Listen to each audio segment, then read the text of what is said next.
사이베리아. 그곳의 추위는 날씨 그 이상입니다. 그것은 살아있는 것처럼 느껴지고 보이지 않는 힘이 당신의 몸을 압박하며 그 속에 있을 때마다 위협을 가하는 것 같습니다. 화씨 영하 76도에서는 학교에서 배운 자연의 법칙이 모두 무너집니다. 끓는 물을 공중에 던지면 그것은 액체로 떨어지지 않고 거의 즉시 미세한 얼음, 안개로 변해 땅에 닿기도 전에 얼어버립니다. 보호 없이 맨손으로 금속에 닿으면 피부가 차가워지는 것이 아니라 철강과 결합됩니다. 소리도 이상하게 변합니다. 당신이 내뱉은 숨은 공기 중에서 급격히 얼어버려서 마치 쌀알이 바닥에 떨어지는 듯한 가느다란 부서지는 소리가 납니다. 현지인들은 이 소리를 별들의 속삭임이라고 말합니다. 이곳에서는 기온이 화씨 영하 85도까지 내려갈 수 있습니다. 이것은 지구상에서 가장 추운 도시인 야쿠츠크입니다. 시베리아 깊은 곳에 위치한 이곳에서는 숨을 쉬는 것조차 힘겹게 느껴집니다. 대부분의 세계가 영하로 떨어지면 떨고 있을 때 이 도시의 아이들은 영하 40도에서도 아이스크림을 먹으며 몸을 따뜻하게 유지합니다. 1000년 이상 사람들은 이 얼어붙은 땅에서 살아남아 왔습니다. 세대마다 혹독한 겨울과 깊은 고립 속에서 살며 추위는 결코 사라지지 않았습니다. 오늘날 야쿠츠크에는 35만 명 이상이 살고 있으며 이곳은 지구에서 가장 고립된 대도시 중 하나입니다. 그렇다면 어떻게 이곳에서 생명이 계속될 수 있을까요? 왜 자동차 엔진이 멈추지 않고 죽은 사람을 묻는 것이 거의 불가능한 곳에서 누군가가 정착하려 할까요? 이 여정은 단순히 시베리아를 방문하는 것이 아닙니다. 우리는 이곳에서 살아남아야 합니다. 이 얼어붙은 지옥에 도달할 수 있는 길은 하나뿐입니다. 도로. 현지인들은 이를 뼈의 도로라고 부릅니다. 이 240마일 길이는 스탈린 시대의 구라그 수용소의 수백만 명의 죄수들로 인해 만들어졌습니다. 이들은 영하 58도의 온도에서 영양 상태가 좋지 않고 누더기 옷을 입고 손도끼만으로 영구동토층을 뚫으며 일을 했습니다. 건설 중 많은 사람들이 혹독한 조건에서 목숨을 잃었습니다. 땅이 영구적으로 얼어있어 전통적인 장례는 항상 가능하지 않았고 그래서 노동자들의 유해는 도로 기초에 포함되어 자갈로 덮였습니다. 이로 인해 오늘날 이 도로를 지나가는 여행자들은 모르고라도 그들이 만든 유산 위를 지나고 있는 셈입니다. 이 도로에서 여행하는 사람들에게 가장 중요한 규칙은 간단하지만 매우 심각합니다. 절대 혼자 여행하지 마세요. 만약 차가 고장나고 2시간 내에 아무도 지나가지 않으면 단순히 고립된 것이 아니라 죽음이 다가옵니다. 추위는 몇 분 안에 차량을 통과하며 창문은 내부에서 얼어붙고 혈액은 걸쭉해집니다. 죽음은 조용히 빠르게 다가옵니다. 2번째 댓글로 내가 여기 함께 있다는 걸 알려주세요. 감사합니다. 최고의 팔로워들. 뼈의 도로 끝에서 야쿠츠크에 도달하면 첫 번째로 느끼는 것은 추위가 아니라 시각의 상실입니다. 이 도시는 겨울 동안 얼음 안개로 덮여 있습니다. 이것은 일반적인 안개가 아닙니다. 자동차 배기가스, 공장 연기, 수천 명의 사람들의 숨결이 갇혀 얼어붙은 것입니다. 겨울 동안 야쿠츠크를 걷는 것은 유령의 세계를 걷는 것과 같습니다.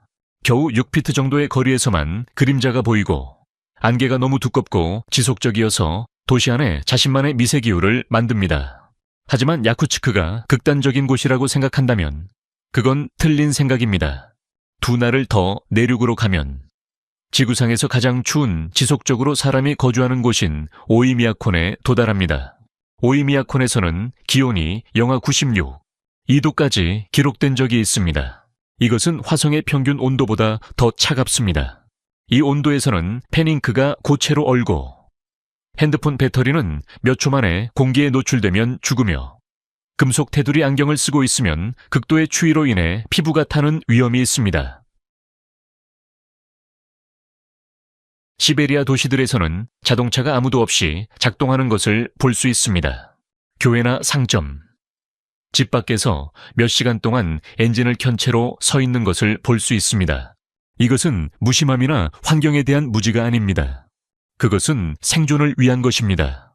이 온도에서 자동차 엔진을 끄면 엔진 오일이 얼어붙어 다시는 시동을 걸 수 없게 됩니다. 주민들은 차량을 보호하기 위해 나타샤라고 불리는 두꺼운 커버를 사용하여 엔진을 따뜻하게 유지합니다. 이런 커버나 난방이 가능한 차고 없이 차량은 여름까지 겨울잠을 자게 됩니다. 개인적으로 난방이 되는 차고를 렌트할 수 있는 사람들은 그 차고에 차량을 보관합니다. 거리에는 차량이 작동할 수 있도록 길을 따라 노출된 난방 파이프들이 설치되어 있습니다. 밖에서 단 10분만 걸으면 속눈썹이 얼어붙고 코는 빨갛게 변하고 손은 완전히 마비되며 혈액이 제대로 순환하지 않아 두통이 시작됩니다. 야쿠츠크에서 잘못된 장소에서 기절하면 그것은 단순히 부끄러워서 일어나는 것이 아니라 아마 다시 일어나지 못할 수도 있습니다. 여기서 보호 없이 얼마나 버틸 수 있을 것 같나요? 10분, 30분, 아니면 1시간 이상 댓글로 알려주세요. 하루에 6,000칼로리를 태우며 따뜻함을 유지하는 인체에 어떻게 음식을 공급할까요? 건강한 식습관에 대한 모든 것을 잊어버리세요. 시베리아에서는 지방이 단순한 음식이 아니라 생명보험입니다. 야쿠츠크의 중앙시장을 방문하는 것은 마치 외계인 세계에 발을 들여놓는 것과 같습니다. 이곳은 영하 40도에서 운영되는 야외 시장입니다. 상인들은 냉동고 없이 시장을 운영합니다. 전체 도시가 냉동고이기 때문입니다. 상인들은 수백 킬로그램의 얼어붙은 생선을 세로로 쌓아놓고 그것은 마치 돌처럼 서로 부딪힐 수 있을 정도로 단단합니다. 우유는 액체로 판매되지 않고 고체로 된 흰색 벽돌처럼 판매됩니다. 상인들은 몇 시간 동안 서 있는 동안 발이 얼지 않도록 부추 아래에 사슴 가죽을 덧대어 놓습니다. 그러나 가장 충격적인 별미는 바로 스트로가니나입니다. 이것은 완전히 생식입니다. 강 물고기, 보통 백어 또는 철갑상어가 얼음 속에서 잡혀 나오자마자 얼어붙습니다. 그것을 먹기 위해 현지인들은 이 얼어붙은 물고기를 날카로운 칼로 얇은 조각으로 썰어내고 그것을 소금과 후추에 찍어 먹습니다. 입에 넣으면 지방이 즉시 녹아 몸속에서부터 따뜻해집니다. 그것은 순수한 에너지로 채소가 자라지 않는 이곳에서 살아남기 위한 궁극적인 음식입니다. 한 겨울 주간을 여기서 생존할 수 있다면 주라고 댓글을 남겨주세요. 하루만 견딜 수 있다면 하루라고 댓글을 남겨주세요. 그리고 이 영상을 좋아요와 공유로 친구들과 함께 나누세요. 핸드폰에서 시청 중이라면 바로 아래에 하이프 버튼을 눌러주세요. 함께 해주셔서 감사합니다. 음식보다 더 큰 도전이 있습니다. 바로 마실 물을 얻는 것입니다. 많은 시베리아 마을에서는 실내 배관이 없습니다. 그 이유는 영구동 토층에 물관을 묻는 것이 불가능하기 때문입니다. 존재하는 물관은 모두 지상에 설치되어 있으며 두꺼운 단열재로 감싸져 공중의 뱀처럼 꼬불꼬불 놓여 있습니다. 그러나 외딴 마을에서는 그조차도 존재하지 않습니다. 그럼 물은 어떻게 얻을까요? 그것은 바로 채굴에서 얻습니다. 겨울에는 남자들이 체인톱을 들고 얼어붙은 강으로 가서 수정처럼 파란 얼음을 자릅니다. 이 얼음 덩어리는 집 밖에 나무찜처럼 쌓입니다. 누군가가 마실 물이 필요하면 밖으로 나가 얼음 한 조각을 깨고 그것을 실내로 가져와 통에서 녹입니다. 이렇게 삶은 고체를 액체로 바꾸는 끊임없는 순환이 됩니다. 이것은 시베리아 생활의 가장 불편한 현실을 우리에게 보여줍니다. 오이미야콘 같은 마을의 대부분 집은 실내 화장실이 없습니다. 모든 것이 영구적으로 얼어버린 상태에서 하수도 시스템은 기능하지 않기 때문입니다. 그러므로 영하 58도에서도 밤에 화장실에 가고 싶다면 집을 나서서 눈을 헤치며 작은 나무 오두막으로 달려가야 합니다. 그곳에는 땅에 구멍이 뚫려 있고 차가운 기운이 다가오기 전에 일을 끝내야 합니다. 이것은 극한 조건에서 삶의 낭만적인 면모를 모두 벗겨내는 잔인한 현실입니다. 야쿠츠크의 어떤 건물을 봐도 이상한 점을 발견할 수 있습니다. 그들은 모두 실제로 땅에 닿지 않습니다. 모든 큰 건물은 거대한 콘크리트 기둥 위에 세워져 있으며 대개 땅에서 약 6피트 정도 떠 있습니다. 이는 건축적 취향이 아니라 영구동 토층 때문에 필요한 엔지니어링입니다. 시베리아의 땅은 우리가 이해하는 토양과는 다릅니다. 그것은 얼음과 모래가 섞인 것으로 수천 년 동안 얼어붙은 상태입니다. 만약 이 땅 위에 집을 지으면 건물의 열이 아래 얼음을 녹여 기초가 진흙이 되어 건물이 가라앉고 무너집니다. 하지만 엔지니어링 도전은 여기서 끝나지 않습니다. 모든 건물은 외부 공기와의 차단이 필수적입니다. 단일 유리창은 어디에도 없습니다. 모든 계구부는 3중 유리로 밀폐되어 있습니다. 입구는 기압차가 생기는 방처럼 기능합니다. 당신은 거리에서 바로 거실로 들어가지 않습니다.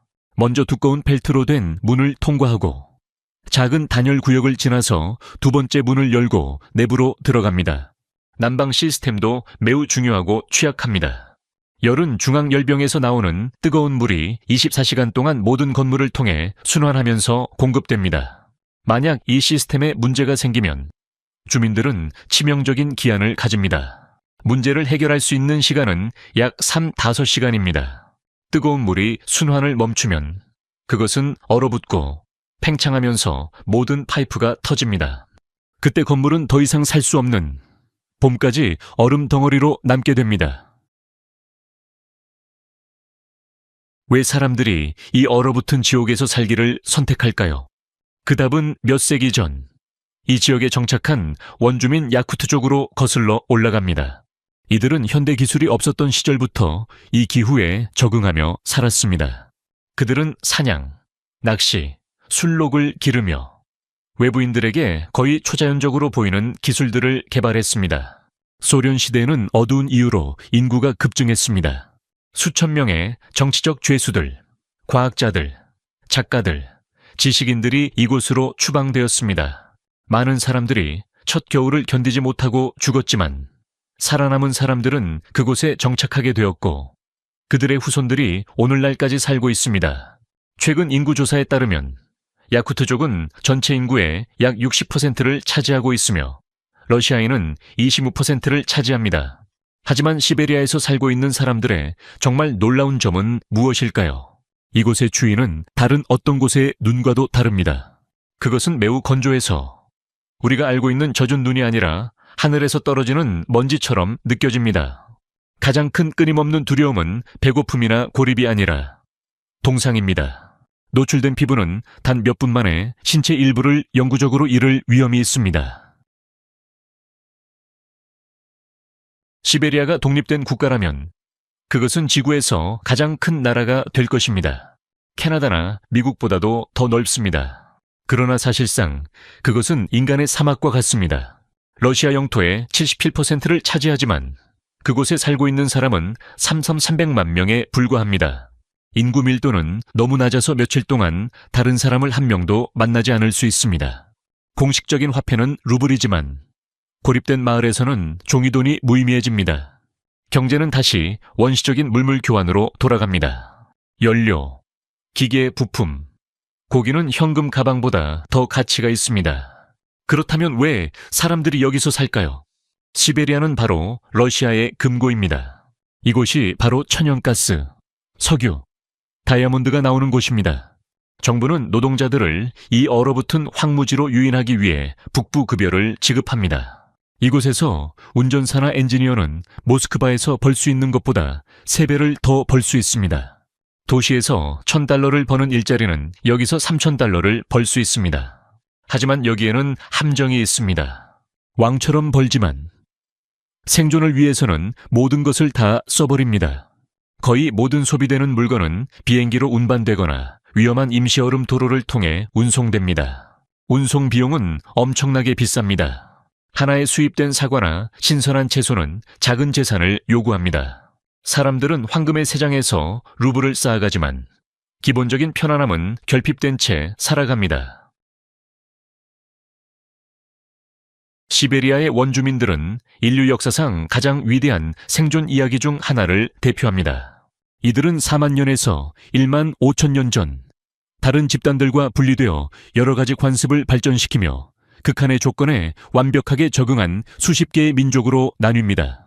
야쿠트족은 가장 많은 인구를 자랑하며 47만 8천 명의 사람들이 살고 있습니다. 그들은 자신만의 언어, 서사 문학, 전통, 심지어 영화 산업까지 발전시켰습니다. 부리아트족은 바이칼 호수 근처에 살며 불교를 믿고 투반족은 목소리로 노래하는 흉내로 유명합니다. 하지만 가장 인상적인 것은 바로 네네츠족입니다. 네네체우족은 5만 명밖에 되지 않지만 시베리아와 러시아 북극에서 주로 이동하며 순록대를 기릅니다. 그들은 수세기 동안 변하지 않은 생활 방식을 고수하며 항상 툰드라를 건너갑니다. 척박한 환경에서 가장 극단적인 적응을 이룬 것은 바로 추크치족입니다. 그들은 나무와 뼈로 강화된 두꺼운 가죽으로 만든 갑옷을 입습니다. 순록 가죽으로 만든 휴대용 텐트에서 살며 영하 99, 4도의 기온 속에서도 살아남았습니다. 이러한 가혹한 조건에도 불구하고 그들의 가장 큰 미덕은 바로 친절함과 관대함입니다. 그들은 낯선 사람에게 피난처나 음식을 절대로 거부하지 않습니다. 그들에게 도움을 거절하는 것은 금기이며 그래서 그들은 세계에서 가장 진정성 있는 사람들로 불립니다. 인간들이 연료를 태우며 삼중 두께의 벽 뒤에 숨을 때 밖에서는 그 추위를 단순히 견디는 것이 아니라 그 추위에 의해 만들어진 생명체들이 살아갑니다. 이곳에서 최고의 인내력을 자랑하는 동물은 북극곰이 아니라 바로 야쿠트 말입니다. 이 동물들은 순한 조랑말처럼 보이지만 생리학적으로는 전투용 탱크와 같습니다. 지구상의 다른 말들과 달리 야쿠트 말은 마구간이나 쉼터가 없습니다. 이들은 영하 76도에서 겨울을 보낼 때 에너지를 절약하기 위해 동면 상태에 들어갑니다. 이들의 털은 매우 빽빽해서 몸의 열로 인해 등 위의 눈이 녹지 않습니다. 그들은 깊은 눈 속을 발굽으로 파헤쳐 건조한 풀을 찾으며 기계가 기능하지 못하는 곳에서 살아갑니다. 순록들은 훨씬 더 놀라운 적응력을 보였습니다. 과학자들은 북극 순록의 눈이 계절마다 색이 바뀐다는 사실을 발견했습니다. 여름에는 금색, 겨울에는 깊은 파란색으로 변하는 이 색깔 변화는 그들이 눈 속에서 자외선을 감지해 음식을 찾고 인간이 완전히 보지 못하는 어두운 환경에서도 포식자를 발견할 수 있게 합니다. 하지만 강인한 먹잇감이 있으면 그것을 사냥하려는 잔인한 포식자들도 있습니다. 시베리아의 늑대는 동면하지 않고 순찰을 합니다. 넓은 발바닥은 자연적인 스노우 슈즈처럼 작용하여 다른 동물들이 빠지기 쉬운 얼음 위를 달릴 수 있습니다. 그들에게 겨울은 장애물이 아니라 사냥의 계절입니다. 시베리아가 고립된 황무지에서 경제 강국으로 변모한 시작은 역사상 가장 위대한 공학적 성취 중 하나에서 비롯되었습니다. 1891년 3월 17일 러시아 차르는 유럽 러시아와 동부 영토를 연결하는 트란스시베리아 철도를 건설하겠다는 명령을 서명했습니다. 건설 규칙은 매우 엄격했습니다. 철도는 반드시 러시아인이 러시아 장비를 사용하여 건설해야 했습니다. 역, 작업장, 교회, 학교, 병원들이 전 구간에 걸쳐 세워졌습니다. 모토는 튼튼하게 지어서 다시 짓지 않아도 되게 하라였습니다.